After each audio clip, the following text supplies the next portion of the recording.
Hola amigos de quienique.com, continuamos trayendo a todos los candidatos al Senado de la República y la Cámara de Representantes. El día de hoy estamos con Lilia Solano, ella es candidata al Senado de la República por la lista de los decentes. Lilia, muchas gracias por aceptar esa invitación. No, muchas gracias a ustedes por la invitación. Acabo de bajarme el avión, vengo de Cali, entonces rico estar aquí en Quienique y he visto algunas de las entrevistas, me gusta, entonces estoy alegre de estar aquí con ustedes. Bueno, Lilia, cuéntanos un poco acerca de tu experiencia. Tú has sido profesora, defensora de los derechos humanos, has estado en diferentes países hablando, has tenido reconocimientos. Cuéntanos un poco de todo esto. Bueno, súper, buena pregunta. Bueno, soy filósofa de la Universidad del Valle, después hice unos estudios de posgrado en Canadá, en Toronto, y de regreso al país hice una maestría en la Universidad Javeriana y comencé a combinar entonces la docencia y la decencia con el trabajo de defensa de las víctimas. Y podríamos decir que ahí las víctimas me educaron en cómo acompañarlas, cómo trabajar en favor de, especialmente lo que se llama las víctimas de crímenes de lesa humanidad, pero también con las mujeres, con los campesinos, con los indígenas, con la diversidad. O sea, esa ha sido mi tarea. Y nos inventamos un lema y es que me dedico a pensar la acción. O sea, no solo soy activista por la defensa de la vida, sino a pensar, a producir.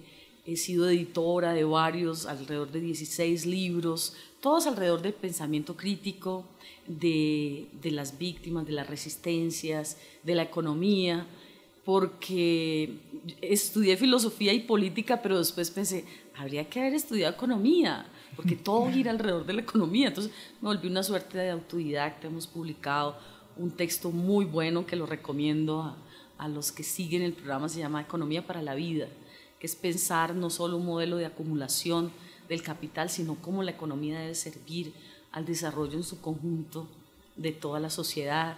Y una parte de mi trabajo han sido las relaciones internacionales. Entonces, por diferentes caminos en mi acción política, he sido parte de la dirección del Foro Social Mundial y de diferentes plataformas de trabajo que en el mundo entero combinan la filosofía, la historia, la ecología, grupos de trabajo muy variados. Hace poco tuvimos una delegación internacional de una plataforma que se llama el Oikotri, que es europea, que piensa la ecología y piensa también la teología, la historia, un poco cómo expresar el humanismo en las democracias, cómo hacer crecer las luchas acompañadas, digamos, por la importancia de la comunidad internacional. ¿Y cómo todo ese trayecto te llevó a hacer política? Sí, entonces, bueno, también me formé en el tema de equidad de las mujeres y vi en estas luchas con las mujeres que hace 60 años ganamos el derecho al voto, pero no hemos ganado completamente el derecho a ser elegidas. Entonces comencé a trabajar mi primera campaña, esta es mi cuarta campaña, y en la primera campaña me decían, no, pero usted va a dispersar los votos porque la acción política electoral es muy machista. Entonces decían, no, usted va a dispersar los votos y usted no tiene experiencia. Y ahí fui trabajando y he abierto toda una brecha para las mujeres. Esperamos elegirme este 11 de marzo, pero además he hecho compromisos por todo el país con las mujeres que vamos a elegir a los consejos, a los edilatos, a las asambleas, a las alcaldías. Entonces, esta es una cosa que lo hago no como un proyecto personal, sino abriendo una brecha para muchas otras mujeres y lo que llamamos también y las nuevas masculinidades. Toda una generación de hombres que está cansadísimo de esos modelos patriarcales, tradicionales, autoritarios, y quiere también participar hombro a hombro con las mujeres de la transformación de este país, y ahí estamos abanderando también esto. Entonces me formé así y también porque si trabajo por la justicia y por las víctimas, como yo misma no quisiera alcanzar el trabajo en equidad en todos los puestos, en casi todos los cargos, El legislativo, casi el 16% somos las mujeres, o sea, menos de la ley de cuotas que es el 30%. Y estamos luchando por paridad, ¿no? La paridad es lo que debería ser. Aunque la ley de cuotas es buena en el sentido que como no hay justicia, aunque sea un tope de obligatoriedad, pero queremos es la paridad. Y también porque me encanta pensar no solo la política, sino lo político y pensar cómo vamos a cambiar este país y el legislativo, que se llenó de mucha corrupción, de muchas mafias, y queremos cambiar eso. Precisamente hablando un poco de esos retos, de los próximos 4 años en la rama legislativa, hay como varios temas que tú quieres llevar al Congreso de la República, sí. Y uno de ellos es el tema de la educación, obviamente por tu experiencia como educadora, sí. Como profesora. ¿Cómo tú analizas, cómo tú ves la situación del sistema educativo en Colombia actualmente? Sí, yo creo que hay realmente una crisis de educación de calidad. Terminó privatizándose de tal forma que las personas que quieren acceso a educación de calidad tienen que pagar por eso. Y la cobertura hay 2 temas que me recuerdan desde la universidad, las marchas. Y en las marchas estudiantiles decíamos, salud, lo primero, salud y educación. Han pasado muchos años y tenemos que seguir diciendo, lo primero, salud y educación. Pero la educación está en el centro del desarrollo de un pueblo. Yo me he enfocado mucho en lo que llamábamos en las universidades las cátedras de pensamiento crítico. Cuando un pueblo no tiene acceso a buena educación, pues muy difícilmente se le puede pedir que piense críticamente. Y aquí hay una crisis de cómo la gente piensa los problemas del país, la democracia, la justicia, el hecho de que la corrupción lo haya tocado todo, hasta la justicia, con esto del cartel de la toga, ha tocado el presupuesto de la educación. Entonces tenemos que volver a eso. Y yo, recorriendo el país, me dicen en todas partes, mira, los maestros ahora, pensando la primaria y la secundaria, nosotros también somos contratistas y tienen contratos de 3, de 6 meses, de 8 meses. ¿Y qué ha hecho eso? Todos estos contratistas también no pueden desarrollar toda una vocación de lo que es la educación, sino que tienen que estar pendientes de quién los va a recomendar para tener el próximo contrato. Y lo que eso ha creado en el país es toda una clientela también electoral, y la educación es otra cosa.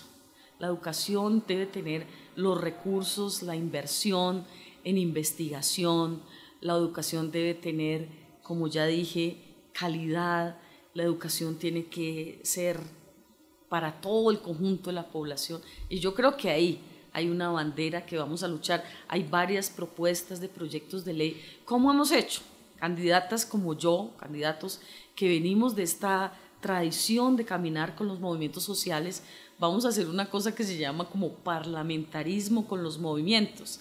Es decir, que yo no llego como aquí está mi paquete de proyectos de ley para yo presentarlos, sino vamos a hacer parlamentarismo con la gente. Entonces ya me he reunido con los maestros y maestras, con los sindicatos, tienen sus propuestas de proyecto de ley, firmamos un pacto por la economía social y solidaria, hay la propuesta de derogar unas leyes y traer otras en el tema también de las mujeres, en los temas que tienen que ver con la superación de todas las formas de violencia contra niñas y mujeres, en el tema de brechas salariales, en el tema también de la autonomía económica, en el tema campesino que aquí en la campaña le llamamos desarrollo social y territorial.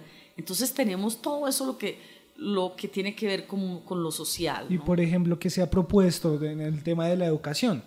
¿Qué propuestas se han recogido para modificar este modelo?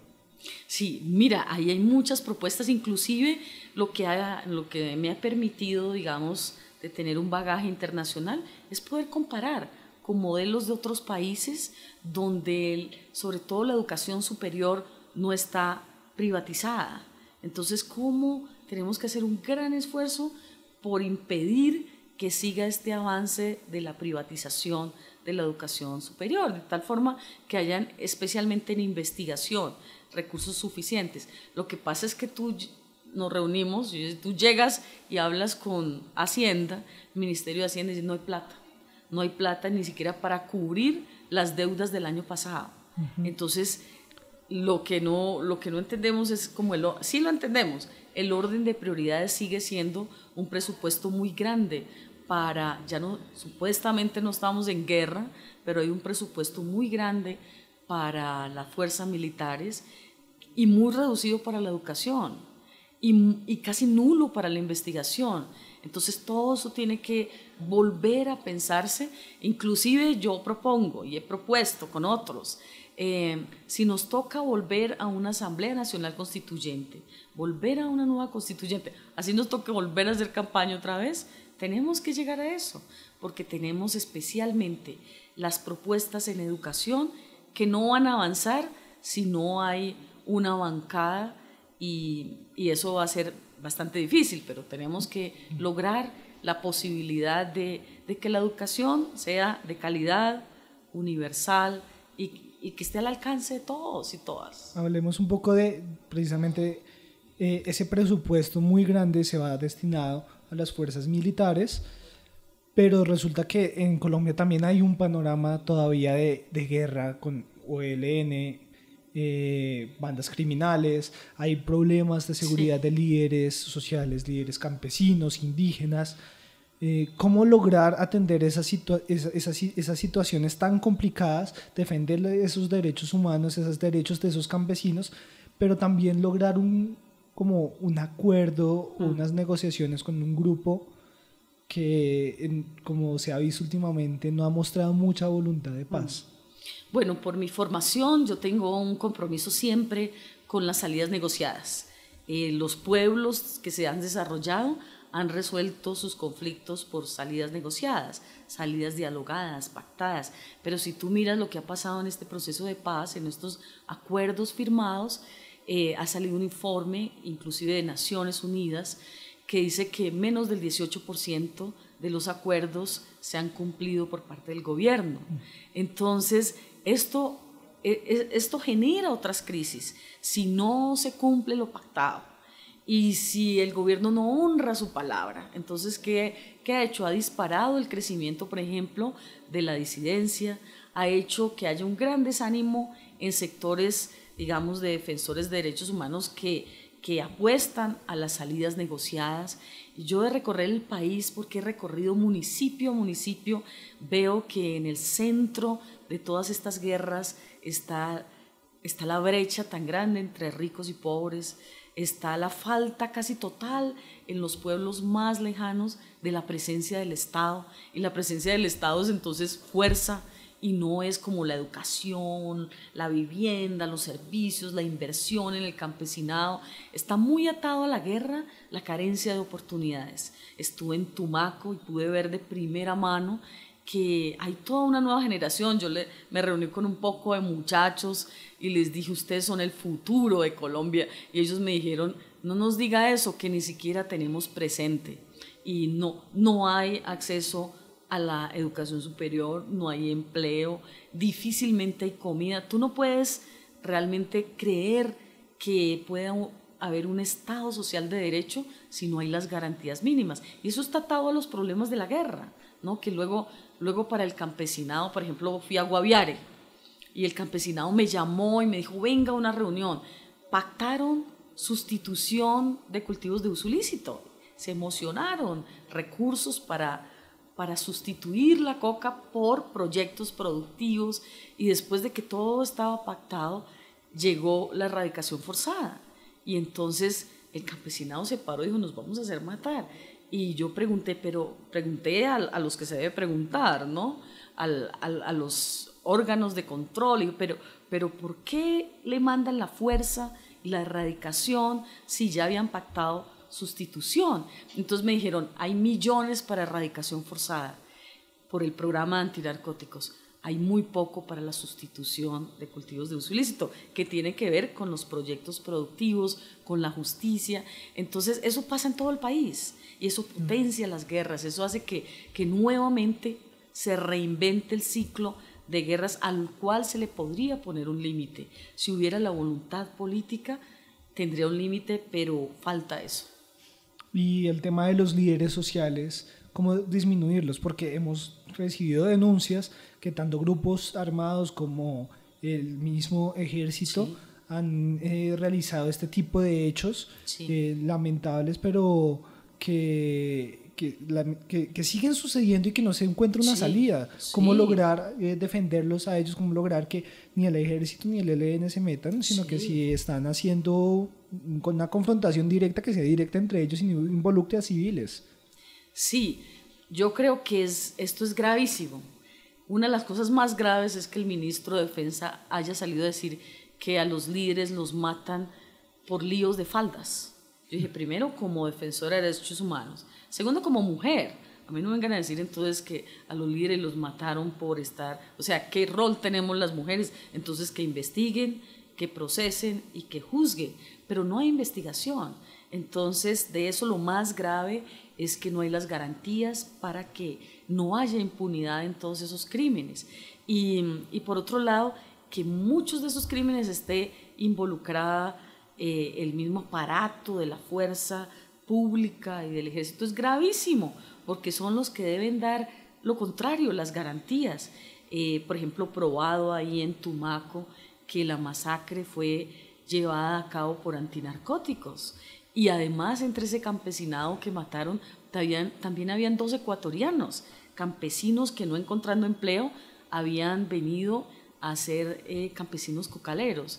Pero además era del programa de la lucha antinarcóticos que tiene millones en recursos. Entonces no puede ser porque si no ya nadie va a creer que si no es tomándose la justicia en sus propias manos no se puede defender. Y están todos los videos del campesinado gritando, miren, no tenemos armas, no nos maten. Lo de los líderes sociales es terrible.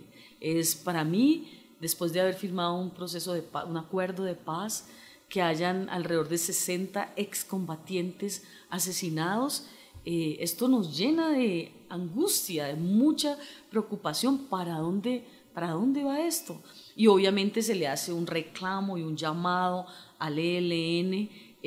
Sabemos que la guerra tiene cosas terribles, atroces, pero hay que realmente parar la guerra y no se puede. La vida, yo siempre dije eso en todo momento de mi vida, la vida de todos y de todas es sagrada, la de los soldados, la de los guerrilleros, la de los campesinos. Nadie tiene por qué arrebatarle la vida a nadie, pero peor aún si el mismo Estado no tiene las garantías para que se cumplan los derechos y así evitar y parar la guerra. Desde mi punto de vista, todo este aparato de poder del Estado tiene la responsabilidad de impedir que estemos otros 50 años en guerra. Bueno, Lilia, lamentablemente se nos ha terminado el tiempo, sí. Pero igual muchísimas gracias por estar con nosotros.